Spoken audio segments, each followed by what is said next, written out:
Dynasty buy or sell edition. And today we have Hunter Renfrow, a guy that just came up on the scene so surprisingly. No one expected him to finish as a top 10 wide receiver in 2021. 103 receptions, 128 targets, over 1,000 yards, 9 touchdowns.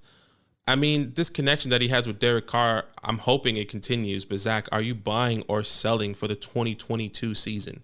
Okay, so this one was very, very difficult for me, but I am going to choose to sell. Okay. Now, if I'm a win now team, if the price is low enough, sure, maybe. But overall, if I had to choose one, I am selling. And I have quite a few reasons why, so bear with me. Firstly, I just want to say, like, as a route runner and as a competitor, I cannot take anything away from Hunter Renfrow. Agreed. He is uber talented, and I think we saw that this year. It wasn't just because of the situation, although I think it helped him. So number one, let's talk about how his opportunities came. Okay, weeks 1 to 7, Henry Ruggs was still on the team. Darren Waller was healthy for all those games except for week 7.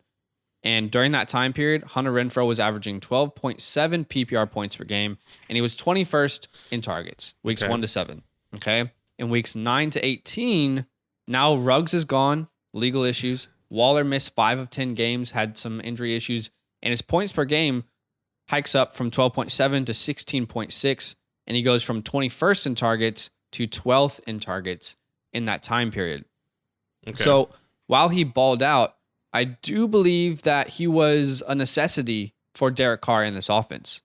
Who was Carr going to throw the ball to at this point? Agreed. Obviously Bryan Edwards wasn't working out. So it does worry me a little bit that you saw a massive change in his fantasy value once the situation changed, because we're always trying to look at talent over situation. The situation is good for him this year. Number two, I think this team does need a true dominant wide receiver. And that worries me for Hunter Renfrow going forward. Right. He's 5'10", 185, great slot guy. But what was missing for the Bengals? And look, Derek Carr is not Joe Burrow.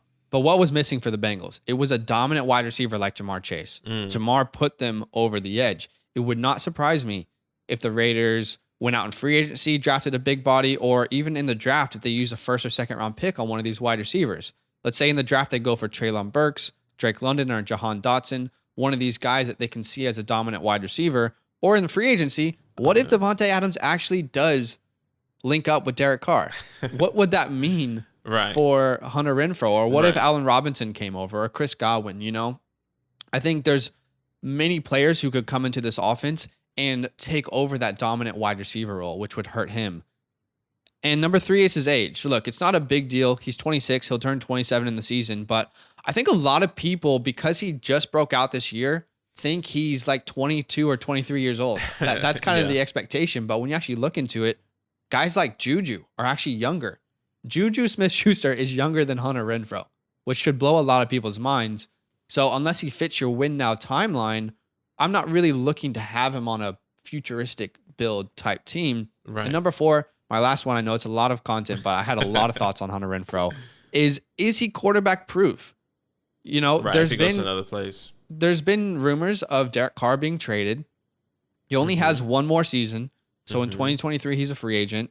If they rebuild with a new quarterback, because there's a new head coach coming in, new GM, if they rebuild with a new quarterback, can Renfrow have the same connection, and will he be the same priority that he was for Carr?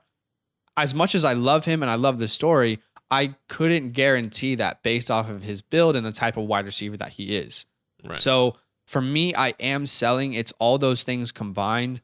And I'm curious, what about you? Are you buying or selling? I'm going to give what I think is a fair price, but what do you think? Look, at the moment, I'm buying. And everything that you said are really just the QB proof, and if they're going to be continuing, are they going to bring in somebody else? So let me tell you my worries before I tell you why I'm buying, because I think let me pick off on that.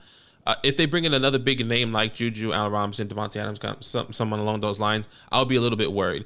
But I don't think they don't have the money, in my opinion, or the opportunity to come in. I don't think anyone wants to play with Derek Carr, which is quote unquote an average quarterback. I know the Devontae Adams the cap is honestly a myth. Like, tell me how the Packers are $50 million over the cap. It actually is for the last 5 years. The cap is just a myth, but it actually is. And the second thing that you said was Derek Carr. Is he going to stay? And a lot of rumors they just hired Josh McDaniels from from the Patriots. I think that's already confirmed that as the time kind of went on.